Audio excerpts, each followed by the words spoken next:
Assalamualaikum warahmatullahi wabarakatuh. Innal hamdalillah nahmaduhu wa nasta'inuhu wa nastahdihi wa nastaghfiruh wa na'udzu billahi min shururi anfusina wa min sayyiati a'malina. Man yahdihillahu fala mudilla lahu ومن يضلله فلا هادي له. أشهد أن لا إله إلا الله وحده لا شريك له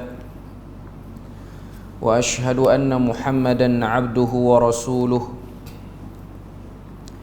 يا أيها الذين آمنوا اتقوا الله وقولوا قولا سديدا يصلح لكم أعمالكم ويغفر لكم ذنوبكم ومن يطع الله ورسوله فقد فاز فوزا عظيما. الحمد لله الذي بنعمته تتم الصالحات. ربنا آتنا من لدنك رحمة وهيئ لنا من أمرنا رشدا. اللهم آت نفسي تقواها وزكيها وأنت خير من زكاها أنت وليها ومولاها. Alhamdulillah, syukur pada Allah Azza wa Jal kerana dengan rahmat dan juga limpah kurnia yang Allah Ta'ala berikan, dapat kita bersama pada malam ni. Perbahasan kita iaitu berkenaan dengan isu akidah dan pemikiran semasa di Malaysia. Dan kita masih lagi perbahasan tentang isu berkaitan dengan mistism dan juga khurafat. Dan sebelum ni kita dah bahas beberapa, iaitu pengenalan berkenaan dengan mistism. Apa yang dimaksudkan dengan mistism ataupun mistik tu. Kemudian kita bahas apa yang disebut dalam buku ni, penyebaran fahaman mistism yang paling kuat yang telah diletakkan oleh JAKIM sebagai medium penyebaran ialah melalui drama dan filem, iaitu cerita-cerita hantu tu. Walaupun telah dikeluarkan garis panduan, tapi walau macam mana pun garis panduan tu sama ada orang tahu ataupun orang tak ambil tahu, dan garis panduan tu tidaklah diberi perhatian sangat. Maknanya kat mana takat-takat yang boleh bila mana buat cerita yang ada unsur benda-benda gaib ni. Okay. Tu kita dah bahas pada sebelum ni. Okay. Cuma malam ni kita nak bahas satu isu yang ada dalam bab ini, iaitu khurafat dalam perbomohan dan juga perdukunan. Jadi kita tengok apa yang disebut, apa yang diletakkan oleh penulis hafizahullah ta'ala. Dia kata dalam bahasa Arab, bomoh atau dukun biasanya diistilahkan dengan istilah kahin, arraf, munajjim ataupun sahir. Ini ialah istilah-istilah dalam bahasa Arab yang menunjukkan profession yang berkaitan dengan perbomohan dan juga perdukunan, iaitu kahin, arraf, munajjim ataupun sahir. 4 istilah. Okay. Ataupun maksudnya ialah orang yang mengaku mengetahui perkara-perkara gaib. Perkara gaib inilah perkara yang tak boleh dilihat, tak boleh dirasai oleh panca indera umum manusia. Maknanya dia perlukan satu kemahiran untuk dapat trace ataupun untuk dapat kesan macam mana alam tu. Okay. Kemudian kata dalam risalah ni, dia kata apa? Antara profession yang disebut sebagai dukun bomoh ni ialah menilik isi hati. Boleh tahu satu-satu orang tu apa yang dia fikirkan, apa yang menjadi kerungsingan dalam hati dia. Okay.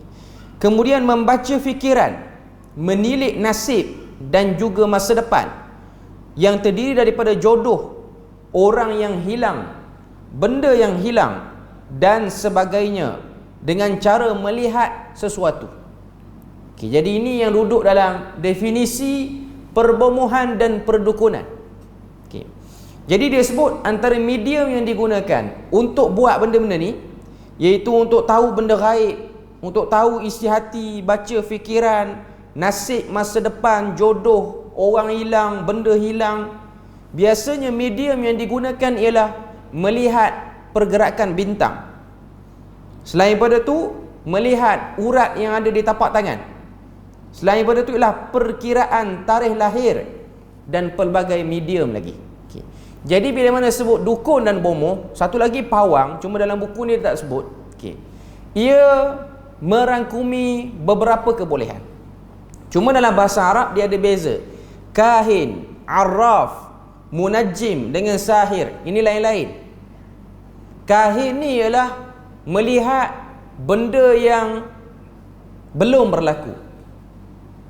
Maknanya benda-benda yang belum berlaku, dia akan tilik, tukang tilik lah. Arraf, benda yang telah berlaku, iaitu orang yang hilang, benda yang hilang, peristiwa yang berlaku, apa natijahnya, kenapa benda tu berlaku. Okay. Kemudian munajjim. Munajjim ni ialah tukang tengok pergerakan bintang. Bila mana bintang tu lalu dan berada di tempat tu, maknanya kita perasan, tengok ke langit, bintang ni macam ni, kedudukan bintang ni sekarang. Okay. Maka dia akan buat satu statement. Datangnya bintang ni akan berlaku kemarau. Datangnya bintang ni, orang perempuan yang mengandung dia akan jadi macam ni pada kandungan dia. Datangnya bintang ni, orang macam ni jadi macam ni. Kalau buat perniagaan jadi macam ni, jadi rugi, jadi apa. Itu kerja munajjim. Dan yang keempat ialah sahir.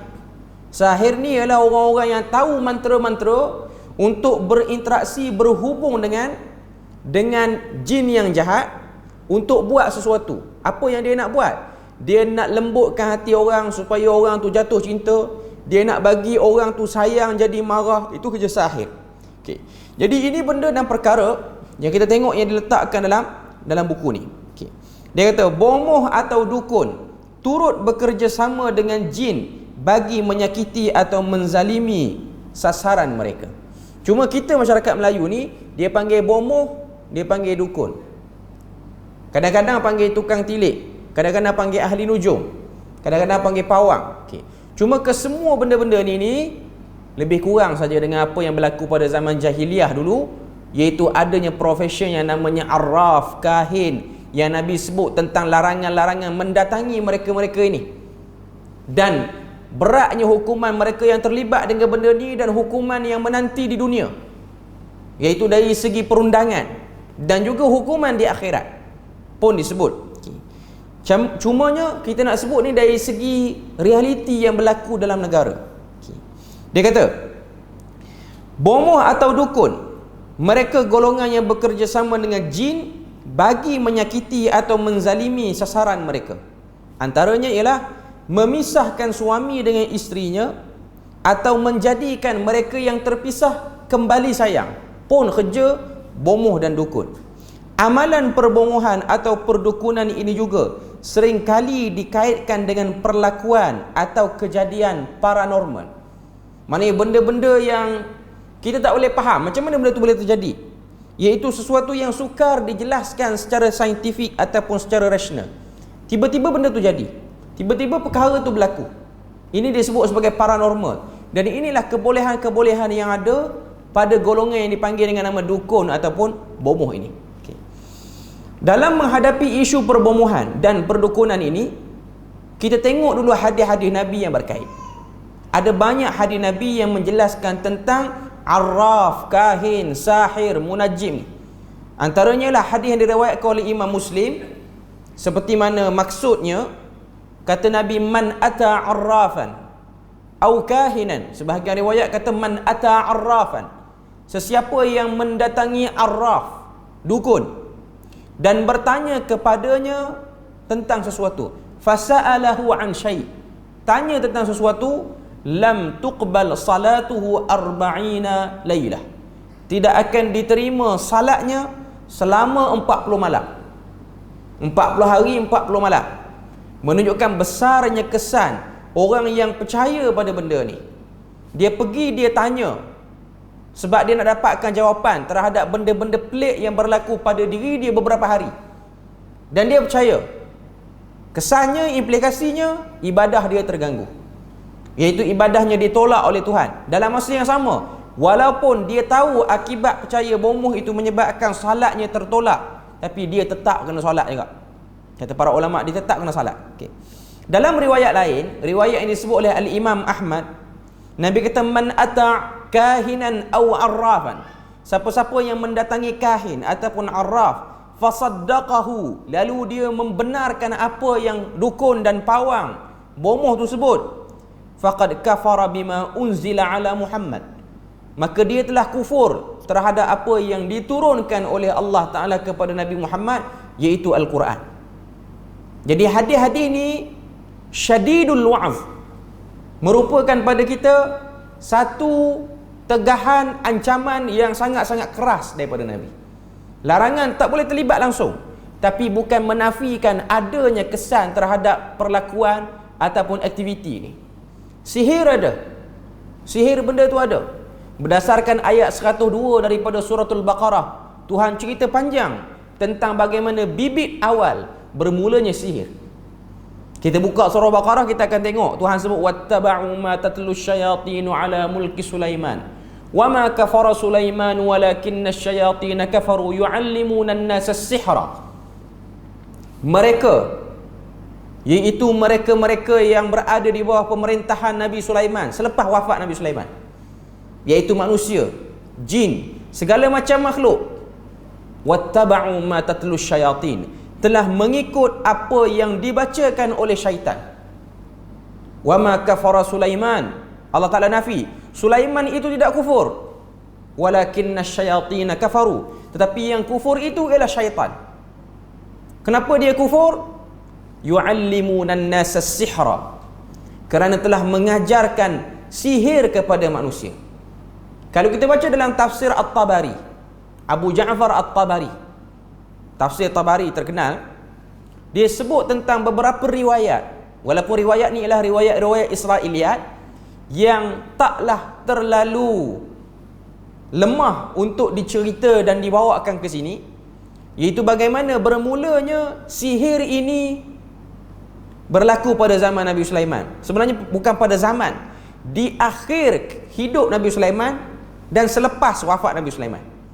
Bila mana Nabi Sulaiman wafat, bila mana telah disahkan Nabi Sulaiman telah meninggal dunia, seorang raja yang Allah Ta'ala beri kelebihan, boleh memahami bermacam-macam kefahaman yang tidak difahami oleh manusia kebanyakannya.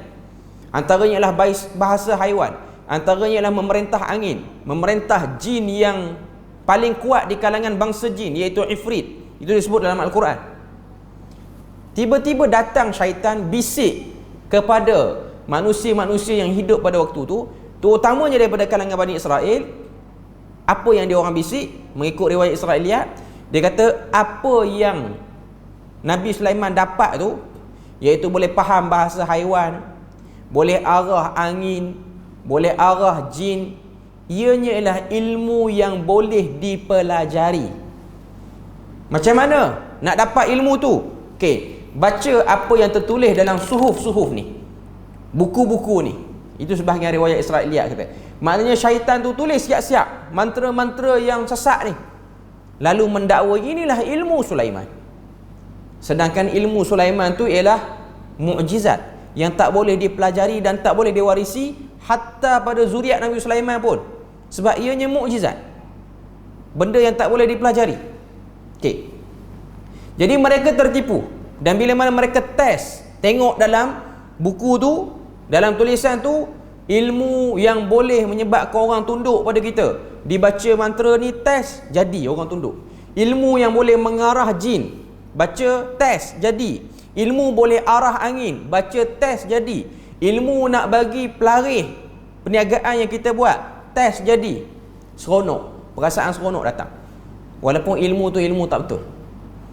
Dan Allah Azza wa Jalla sebut dalam ayat yang sama, bila mana Allah Ta'ala kata, وَمَا يُعَلِّمَانِ مِنْ أَحَدٍ حَتَّى يَقُولَا إِنَّمَا نَحْنُ فِتْنَةٌ فَلَا تَكْفُرْ فَيَتَعَلَّمُونَ مِنْهُمَا مَا يُفَرِّقُونَ بِهِ بَيْنَ الْمَرْءِ وَزَوْجِهِ. Bila mana Tuhan tengok mereka makin sesat dengan dakwaan iblis itu, Tuhan hantar Harut dan Marut, dua orang malaikat, untuk beritahu beza karamah, beza mukjizat dengan sihir. Sihir macam ni, mukjizat macam ni, karamah macam ni, maunah macam ni, istidraj macam ni, semua cerita. tapi tak nak pakai ajaran malaikat tu, pergi ambil juga yang tak betul. Walaupun dua-dua malaikat tu, Harut dan Marut, dia turun, dia dah beritahu, kami turun ni boleh jadi akan jadi fitnah pada kamu, iaitu macam mana kamu akan terpegun, kamu akan seronok tengok kesan ilmu sihir ni hebat juga macam karamah, hebat juga macam mukjizat. Dan Quran kata kemuncak kepada ilmu yang diajar itu, iaitu ilmu sihir, ma yufarriquna bihi bainal mar'i wa zawji, apa yang boleh memecah belahkan di antara suami dan isterinya. Itu kemuncak. Dipanggil dengan nama sihir tafriq. Dan ada beberapa lagi sihir-sihir yang lain, antaranya ialah takhyil, sihir yang boleh menyebabkan orang jadi khayal, tak jadi kerja orang kena macam tu. Dan ini juga antara sihir yang kena pada Nabi sallallahu alaihi wasallam sehingga turunnya al-muawwidhatain, iaitu An-Nas dan juga Al-Falaq. Jadi nak sebut pada kita, ini permulaan ilmu sihir. Sehinggalah ilmu sihir berkembang, kemuncaknya pada zaman Nabi Musa. Bertembung Nabi Musa dengan Fir'aun, Fir'aun tak boleh lawan Nabi Musa dengan hujah, dipanggilnya tukang-tukang sihir untuk lawan Nabi Musa, dan akhirnya tukang sihir tahu yang ada pada Musa itu mukjizat, itu bukan sihir. Lalu mereka semua masuk Islam, menyahut seruan tauhid. Dan mereka tak peduli dan tak takut ancaman yang dikenakan pada mereka selepas mereka berpaling tadah daripada arahan Fir'aun. Sebab mereka tahu ini sihir, ini mukjizat. Apa yang ada pada Musa itu mukjizat. Dan berterusanlah ilmu sihir itu sampai kepada mana-mana masyarakat, termasuk kita, masyarakat Melayu. Benda tu ada, kesan tu ada. Okay. Sekarang ni nak sebut pada kita erti arraf dan kahin. Ibnul Athir dalam kitab dia Nihayatul Gharib Al-Hadith wal Athar, dia kata arraf ialah peramal ataupun ahli nujum yang mendakwa tahu ilmu ghaib, padahal Allah Ta'ala sahaja yang mengetahui persoalan ghaib. Maknanya seorang ahli nujum, dia tengok satu bintang ni lalu, dia pun kata tahun ni akan berlaku kemarau yang panjang bila mana bintang ni lalu. Sebenarnya yang tahu kemarau, yang tahu hujan, itu semua Allah Azza wa Jal. Itu semua daripada kunci perbendaharaan yang tidak diberi pada makhluk. Tuhan saja yang tahu. Dia tak boleh ramal. Dia bukan ramal macam ramalan cuaca tu. Ramalan cuaca tu dia ramal 3-4 hari ni je. Dia ramal setahun. Sebab ramalan cuaca tu dia tengok pergerakan awan.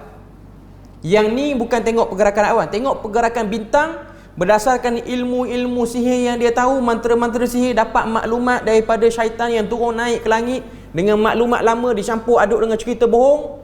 Akhirnya dia buat satu ramalan. Kadang-kadang betul, kadang-kadang tak betul. Cuma yang boleh menarik perhatian masyarakat awam, betul sekali pun cukuplah untuk mengatakan dia tu hebat. Walaupun dia salah 50 kali, betul sekali pun dah badan. Seorang bomoh ni dia berjaya sekali pun dah cukup. Walaupun dia gagal 100 kali, sudah cukup untuk dia menjadi satu kekuatan pada dia untuk stay, jaga pengaruh tu. Okay. Itu yang disebut dalam buku ni. Yang kedua, Al-Baghawi dia kata, Al-Baghawi pula menerangkan, ini dalam kitab dia Syarhus Sunnah, Arraf adalah orang yang mengetahui perkara tertentu dengan cara tertentu yang dipakai sebagai petunjuk akan barang hilang atau tempat hilangnya barang dan semisalnya. Sedangkan kahin ialah orang yang memberitahu akan peristiwa yang akan terjadi pada masa akan datang. Dan pendapat yang lain mengatakan kahin ialah orang yang mengetahui apa yang ada dalam isi hati satu orang melalui membaca gerak-geri body language orang tu. Ini Al-Baghawi dia punya pandangan dia. Okay. Dalam risalah ni pun dia ada beri pada kita syarahan hadis, dua hadis tadi, iaitu hadis riwayat Muslim dengan hadis riwayat Ahmad. Okay. Dia kata kedua-dua hadis itu terkandung ancaman Nabi terhadap dua jenis manusia. Pertama, yang datang kepada bomoh dan dukun dengan niat nak tanya, nak berikhtiar. Nak tanya ni boleh jadi orang tu tukang siasat, dia tanya saja, tapi dia nak pecahkan tembelang dukun tu. Yang kedua tu yang problem, tanya, percaya dan meyakini, itu ikhtiar, terutamanya kalau sakit. Ini antara masalah yang kebanyakan yang berlaku. Kedua, mereka yang datang kepada bomoh dan dukun bertanya lalu percaya. Masing-masing berada dalam keadaan yang berbeza, dan baginda Nabi menjelaskan tentang akibat yang juga berbeza. Adapun yang pertama, Rasulullah mengancam dengan ancaman tidak akan diterima salatnya selama 40 malam. Imam An-Nawawi dalam syarah Sahih Muslim Al-Minhaj, dia kata, adapun yang tidak diterima salatnya, iaitu orang yang bertanya kepada dukun selama 40 malam, artinya tidak ada pahala untuknya bila mana dia bersalat, walaupun salat yang dilakukan itu sah dan tertunai kewajipannya. Itu pandangan Imam An-Nawawi. Manakala golongan yang kedua, dia telah kufur terhadap apa yang diturunkan kepada Muhammad, dan yang diturunkan kepada Nabi Muhammad adalah Al-Quran, dan kufur terhadap Al-Quran bererti keluar daripada Islam. Ini pandangan daripada kelompok Hanabilah dan juga pandangan Imam Ahmad sendiri. Pandangan daripada Imam Ahmad sendiri. Sebab tu Imam Ahmad dia agak tegas dalam bab ni. Bahkan kalau kita tengok tasyabbuh bis saharah, memakai pakaian yang menyerupai pengamal ilmu sihir ni pun tak dibolehkan oleh para ulama. Tak dibolehkan. Maknanya baju-baju yang dia biasa pakai, memek muka, dia solek muka dia macam mana, dia pakai celak lain macam, dia pakai gelang ke rantai daripada kayu-kayu atau kayu tertentu letak, kita berpakai, yang tu semua daripada fashion bomoh. Kita tak boleh terlibat dalam fashion tu. Dia termasuk dalam tasyabbuh juga. Imam An-Nawawi menukilkan pandangan Al-Khattabi ketika menjelaskan maksud hadis. Imam Al-Khattabi berkata, dahulu di zaman Arab jahiliyah, para dukun mendakwa mereka mengetahui banyak perkara, sehingga mereka mendakwa bahawa dia mendapat pandangan daripada jin yang menyampaikan kepada mereka berita-berita. Sebahagiannya pula mendakwa dapat mengetahui yang demikian, iaitu perkara gaib, melalui kefahaman yang dianugerahkan kepadanya. Sebahagian yang lain, mereka yang dikenali dengan arraf, iaitu mendakwa mengetahui perkara gaib dan pendahuluan sebab yang terdapat pada petunjuk padanya, seperti mengetahui orang yang mencuri sesuatu, sesiapa yang dituduh melakukan hubungan dengan wanita tertentu, dan seumpamanya. Panjanglah. Cuma nak katanya, ini semua bahagian daripada maksud arraf dan juga kahin. Okay. Sekarang nak cerita tentang yang berlaku di negara kita. Dalam buku ni, penulis hafizahullah ta'ala, dia datangkan pada kita lebih kurang 23 contoh amalan-amalan yang amalan ni menepati kriteria yang disebut sebagai arraf, kahin, dan termasuk dalam golongan yang diancam oleh Nabi tu. Okay. Yang pertama dia kata, antara amalan dan dakwaan yang pernah dibuat oleh beberapa bomoh di Malaysia adalah seperti berikut. Yang pertama, setengah bomoh di Malaysia mendakwa bahawa ilmu yang diperolehi adalah hasil daripada ajaran yang diterima daripada haiwan-haiwan jadian. Antara yang terkenal dia sebut sini, harimau jadian yang diberi nama Tok Tepuh, yang menjadi tempat pertapaannya ialah di satu tempat di Pulau Sembilan, Bagan Datuk, Perak. Situ. Sini ada satu tempat ni, Pulau Sembilan ni, Bagan Datuk, Perak ni, dia ada situ dipercayai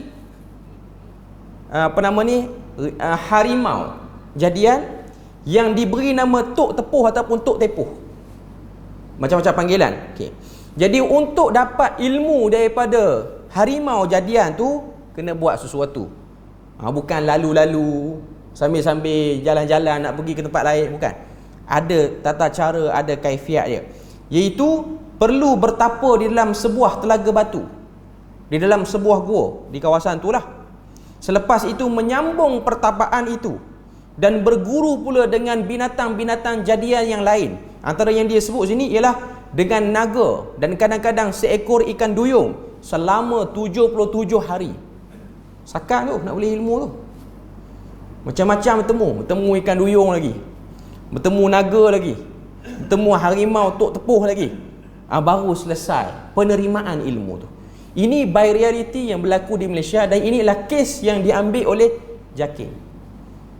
Maknanya pengakuan kebanyakannya macam itulah. Tempat dia lah di Bagan Datuk, Perak. Maknanya di kawasan tu. Okay. Yang kedua, maknanya kalau ada dakwaan ni, ianya ialah dakwaan orang yang kita sebut sebagai arraf dan kahin.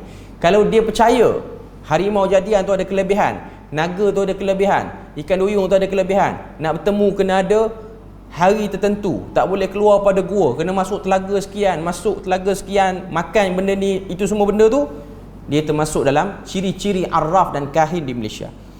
Yang kedua, dia kata meminta pesakit menunaikan salat hajat dengan kaedah tertentu.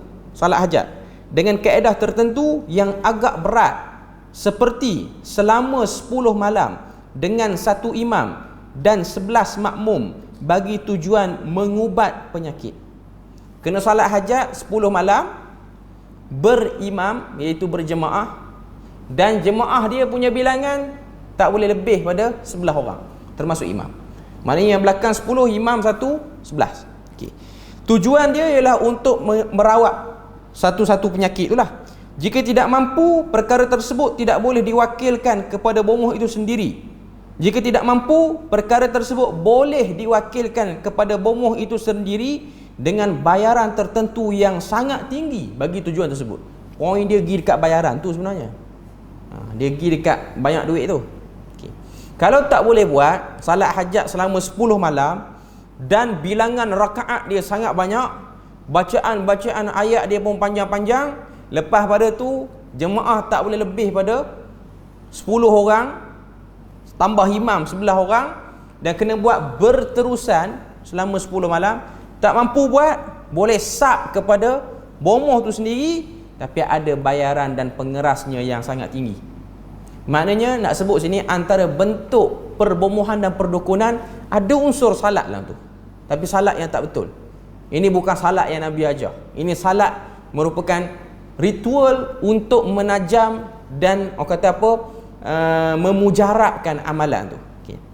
Yang ketiga ni lain macam sikit. Melakukan hubungan seks dengan pesakit wanita yang mempunyai masalah rumah tangga. Dia ada problem dengan suami dia, bergaduh sakan, pergi jumpa bomoh tu kata nak bagi suami tu jinak boleh, kena bersama dengan dia. Okay. Atas alasan dia akan tarik roh suami waktu berlakunya hubungan itu. Ini semua ritual permintaan syaitan, tak lebih daripada tu. Hubungan yang dilakukan ini menjamin seseorang itu tidak akan mencari wanita yang lain. Maknanya dia kena bersama dengan bomoh tu. Ada tak ada buat ni? Ada lah ni, sebab ada dalam fail JAKIM ni, ada yang duk buat. Sebab dia desperate. Dia dah tertekan, tak tahu nak pergi mana, dia buat. Itu yang ketiga. Yang keempat, mengaku bomoh yang mengubati itu ialah seseorang yang telah mencapai taraf wali yang hebat dengan sebab mampu mengubati pesakit. Maknanya bomoh tu cerita, last kali dia angkat diri dan dia tarafkan diri dia sebagai wali. Sedangkan inilah wali syaitan yang disebutkan oleh Ibnul Qayyim Al-Jauziyah. Sebab dia melazimi amalan-amalan yang tak betul. Okay. Yang kelima, menarik perhatian pesakit bahawa aktivitinya itu tidak bercanggah dengan akidah Islam. Apabila pada peringkat awal rawatan dijalankan, para pesakit akan diminta membuang segala benda-benda yang boleh merosakkan akidah, antaranya tangkal, azimat, susuk dan sebagainya. Dengan cara begini, maka para pesakit akan terpedaya lalu mempercayai bahawa amalan perbomohan itu tidak berlawanan dengan Islam. First datang, dia suruh kita buang. Kalau ada tangkal, kalau ada apa-apa, selit, kerih ke apa-apa, buang. Tapi sebenarnya dia suruh buang tu ialah nak masuk yang baru pula. Yang lama-lama tu nak kena buang. Sebab dah takut nanti yang dia pelihara dengan yang lama tu bergaduh, tak ngam dua. Jin dia dengan jin yang dah asal ada pada kawan tu. Jadi buang siap-siap. Okay. Ini yang paling mengelirukan lah bila mana orang awam pergi. Okay. Yang keenam, mendakwa mempunyai kasyaf mata, kasyaf hati dan kalam badan. Boleh tahu isi hati, isi perut orang. Kasyaf mata ialah boleh memperolehi kasyaf mata bagi seorang bomoh itu setelah dimasukkan cahaya oleh bomoh tersebut ke dalam mata seorang. Ataupun istilah yang disebut ialah buka hijab. Ini istilah dia. Maknanya dia nak bagi kita percaya rumah kita tu memang jadi sarang gangguan syaitan. Dia kata kalau awak tak percaya, saya bagi masa 2 hari awak boleh tengok hantu apa yang duk ada kat rumah. Nah, dengan syarat datang rumah saya malam ni, dia pun celuplah kerih dia ke, pisau dia ke, perasap dengan limau, sintuk apa semua, letak dekat mata, 2 hari kita nampak. Sebenarnya hantu tu yang dia dah punggah suruh pergi rumah kita dah pun. Yang dia duk simpan belakang rumah dia lah. Okey. Cuma nak kata inilah cara dia. Inilah cara dia. Ini dia panggil kasyaf mata. Kasyaf hati, seseorang yang mempunyai kasyaf hati akan mampu meneroka dan mengetahui isi hati dan fikiran seseorang. Yang ni cara dia macam mana? Contoh, dia kata awak ni bergaduh dengan suami awak sebab yang bomohkan ialah janda sebelah rumah. Contoh dia kata. Okey. Tak percaya, janda sebelah rumah tu bomoh. Okey. Saya buka ni, lepas pada ni awak akan dengar bisikan suara hati janda sebelah rumah tu. Dia pun dengar. Bisikan tu bisikan orang lain. Bukan bisikan janda tu. Okey. Tapi dia boleh menirulah suara kawan tu. Boleh tiru muka kawan tu. Ini semua dia panggil, dia berselindung di sebalik kasyaf. Okey. Kemudian kalam badan, body language. Seseorang yang dianugerahkan kalam badan akan mampu bersatu dengan roh-roh jahat dan juga roh-roh para wali, rasul, nabi dan sebagainya. Maknanya yang datang, dia akan dapat kalam badan ni, iaitu dia boleh bersama dengan roh-roh yang didakwa. Roh tu para wali, maknanya roh tu dakwa. Sebenarnya itu ialah jin dan syaitan yang mendakwa dia sebagai wali, dia sebagai orang saleh, berasal dari tempat-tempat sekian, berasal daripada zaman-zaman sekian. Okey. Itu yang keenam. Yang ketujuh, mendakwa bahawa roh para wali dan rasul boleh datang dan bergabung dengan dirinya untuk menyampaikan mesej tertentu daripada Allah. Bomoh tu dakwa. Bomoh tu dakwa. Yang ni common, banyak berlaku. Yang ke-8, mendakwa boleh mengetahui tarikh kematian seseorang berdasarkan maklumat-maklumat yang diambil daripada mangsa yang datang. Itu yang ke-8. Yang ke-9, mengajar pengikutnya supaya bertawassul dengan cara yang tidak syar'i. Tawassul dengan cara yang salah, iaitu berdoa sebelum melakukan rawatan dengan berkata, Ya Allah, dengan berkat dan karamah guruku Fulan bin Fulan, sembuhkanlah penyakit Fulan bin Fulan. Dia suruh kita sebut macam tu. Guru tu, tok syekh dia mungkin, ataupun mana-mana roh, mana-mana jin yang telah dia jadikan sebagai pegangan dan sandaran dia untuk mujarabkan ilmu dia tu. Itu yang ke-9.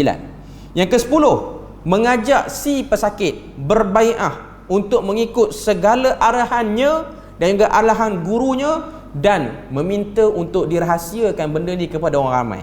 Sebab kalau beritahu pada orang, akan datang bahaya-bahaya yang lebih banyak lagi kepada si sakit tu. Sesiapa yang belot ataupun keluar akan diancam dengan mengatakan hidupnya tidak akan selamat. Ini biasa.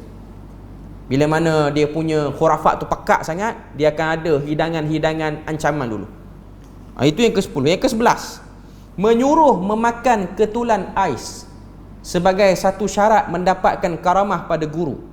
Memakan ketulan ais ini simbol kepada amalan pertapaan bagi mendapat ilmu perbomohan. Air batu itulah ais tu. Okey. Ada sebahagian kes dia bagi kita benda yang dia suruh kita makan, sama ada dia suruh kita minum. Okey.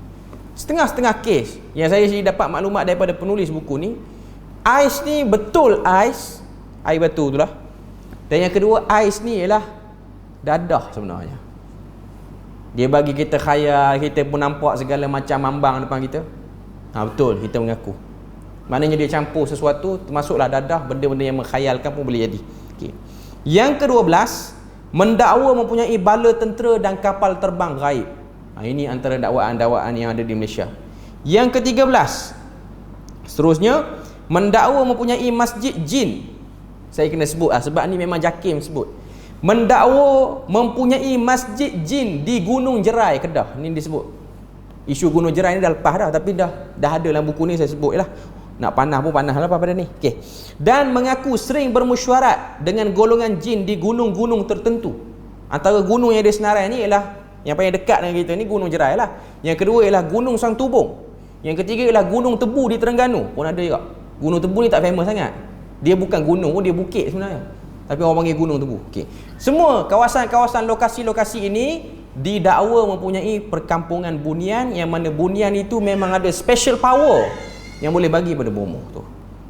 Cuma dia mention 3 gunung lah, iaitu Gunung Jerai, Santubong di Sarawak, dan juga Gunung Gunung Tebu di Terengganu. Sebab saya tengok daripada kajian Jakin yang baru, antara gunung-gunung yang menjadi perhatian ialah Gunung Stong di Kelantan, Gua Musang, tempat orang-orang hiking. Dah ada orang mati di situ. Kawasan-kawasan yang pendalaman dah lah. Kawasan-kawasan tu dijadikan sebagai kawasan-kawasan yang mainstream untuk melakukan amalan-amalan seperti ini. Seterusnya yang ke-14, mendakwa mengetahui pergerakan orang yang mengintip apa-apa aktivitinya. Dia boleh rasa ada orang tahu kerja dia ni. Yang ke-15, mendakwa mempunyai pengawal daripada golongan jin. Yang ke-16, menangis di hadapan ahli-ahli dan kaki tangannya kerana mendakwa nampak dan tahu kesalahan agama yang pernah dibuat oleh si pesakit. Tok Bomo tu dia menangis. Datang-datang dia menangis. Dia kata, teruklah hang ni, semayang tak, zina pun ada pernah. Datang-datang tadi aku duk bangun busuk, apa punya dosa hang. Dia sebut. Padahal tu reka. Itu adalah rekaan semata-mata.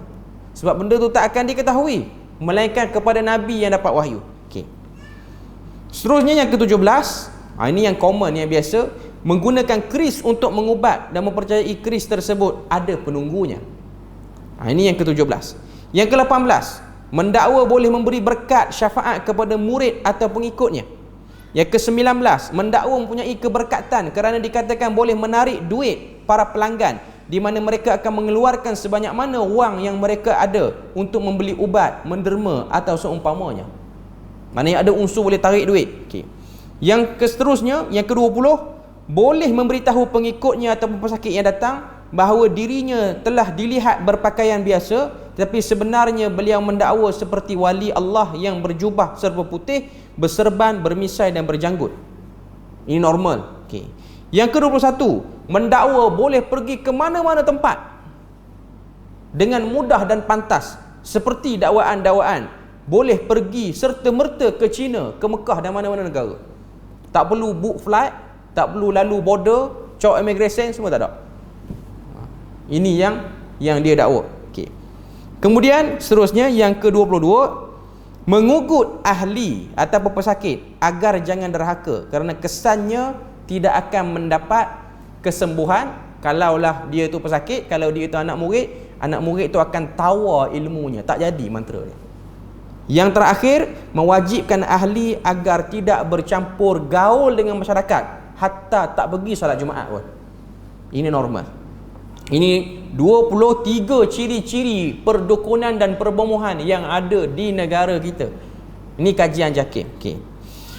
Lepas pada dia cerita ciri-ciri ni, dia pun cerita antara medium peralatan yang digunakan untuk buat satu-satu benda ni ada 9 medium ataupun 9 alat. Yang pertama, dia akan guna tebu salak hitam yang digunakan untuk menangkap hantu tu. Terutamanya dua jenis hantu, toyol dan pelesit. Saya pun tak pernah kenal macam mana tebu salak hitam ni. Tebu tu kita kenal lah. Dia ada spesifik tebu. Dia ada tebu gajah dan tebu. Yang dia guna ialah tebu salak hitam. Ini ialah untuk menjinakkan makhluk-makhluk yang dipercayai mengganggu pesakit. Yang kedua, air zam-zam yang telah dibacakan jampi serapah. Jampi serapah yang tak betul. Air itu air zam-zam daripada Mekah tu lah. Yang mana ianya boleh melemahkan toyol dan pelesit.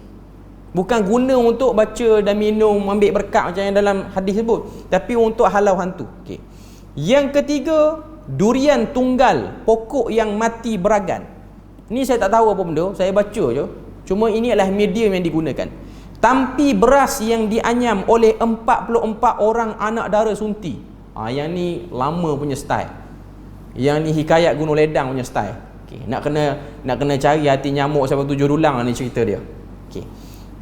Mata pancing yang orang mengai tu, dan buah selasih putih yang boleh digunakan untuk membuang ilmu-ilmu hitam yang mengganggu pesakit.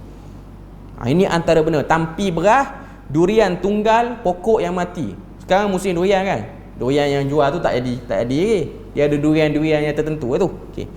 Yang keempat, antara alat yang digunakan, maknanya alat-alat ni confirm dia tu bomoh yang tak betul. Itu yang Jakim letaklah ni. Sangkar burung cenderawasih. Sangkar burung tu, dikatakan burung tu ialah burung cenderawasih yang digunakan untuk mengurung hati pasangan atau kekasih supaya tidak mencintai mana-mana kekasih lain lagi. Itu cara media yang digunakan. Sangkar burung ini digunakan dengan cara menjunjungnya atau meletakkan di atas kepala pesakit waktu rawatan. Macam tu. Okey. Kemudian seterusnya, yang keenam, bubu yang tangkap ikan tu yang digunakan untuk tujuan mengurung hati pasangan supaya tidak mencari pasangan lain pun boleh jadi. Yang ketujuh, teropong buluh kuning. Ni bukan teropong cerita Laksmana Doremi tu. Okey. Teropong buluh kuning mati beragan yang digunakan untuk melihat rahsia orang lain. Maknanya teropong. Tuan-tuan ingat cerita bomoh ni, bomoh mana pakai teropong? Teropong yang nak cari kapal terbang tu. Dulu dia dah taubat dah. Sekarang ni buat hal balik. Kan? Saya tak tahulah macam mana. Cuma dia dah buat istitabah di Majlis Agama Islam Wilayah Persekutuan. Okay. Waktu tu Dr. Zubakri yang jadi mufti. Okay. Menteri Agama yang sebelum ni. Okay. Kemudian yang ke-8, air telaga buta. Telaga yang dah habis lah air dia. Dan kain putih yang digunakan untuk memikat hati pasangan. Okay. Yang ke-9, air yang berlaga. Air yang mengalir dekat sungai tu, yang berlaga daripada simpang aliran dia tu 3 air. Okay. Dan juga daun duri semalu dan juga kulit pisang. Ini 3 item ni digunakan untuk melembutkan hati pasangan. Dan banyak lagi sebenarnya. Antara item-item yang kita akan tengok ialah penggunaan sirih yang ditulis sesuatu atas tu. Sirih saja okey lagi.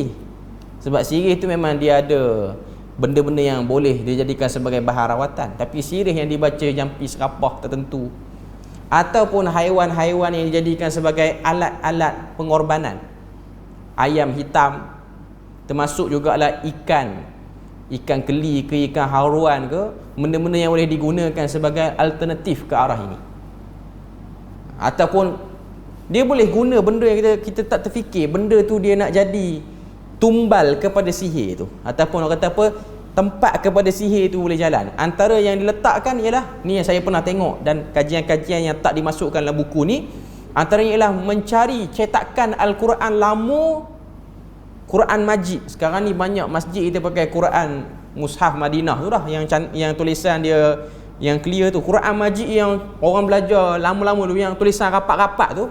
Tapi bukan semua jenis Quran Majid yang dia boleh guna. Quran Majid yang ada cetakan gambar gigi depan tu. Kalau kita ingat orang tu lama ada Quran yang ada gambar, dia macam ilmu tajwid tu. Dia ada gambar gigi tu. Dia nak gambar gigi tu. Gambar gigi tu yang akan digunakan sebagai, adalah dia punya benda-benda yang dia nak guna tu. Cuma nak katanya pelik-pelik lah, benda-benda yang pelik-pelik. Cuma nak katanya ini ialah 9, sebenarnya banyak lagi. Okay. Ini ialah benda-benda yang telah telah disenaraikan oleh JAKIM sebagai perkara yang wujud dalam medium perbomohan arus perdana di Malaysia ni. Okay. Kemudian saya baca sikit. Menyalahi garis panduan perbomohan menurut Islam. Ciri-ciri yang dikemukakan di atas amat jelas menyalahi akidah dan syariat Islam. Perkara itu boleh dilihat melalui garis panduan perbomohan yang dikeluarkan oleh JAKIM seperti berikut. Mana JAKIM ada keluarkan benda ni. Syarat-syarat perbomohan. Bagi memastikan perbomohan tidak bercanggah dengan ajaran Islam, perkara berikut hendaklah dikenal pasti. Yang pertama, bomoh pengamal perubatan tidak menggunakan bentuk amalan sihir, tangkal, tulisan rajah, ilmu hitam, tilik tenung, tukang nujum, ramalan tapak tangan dan juga melakukan silap mata. Yang ni semua akan ditolak. Kita beri laluan azan dulu. Kita sebut sikit je lagi.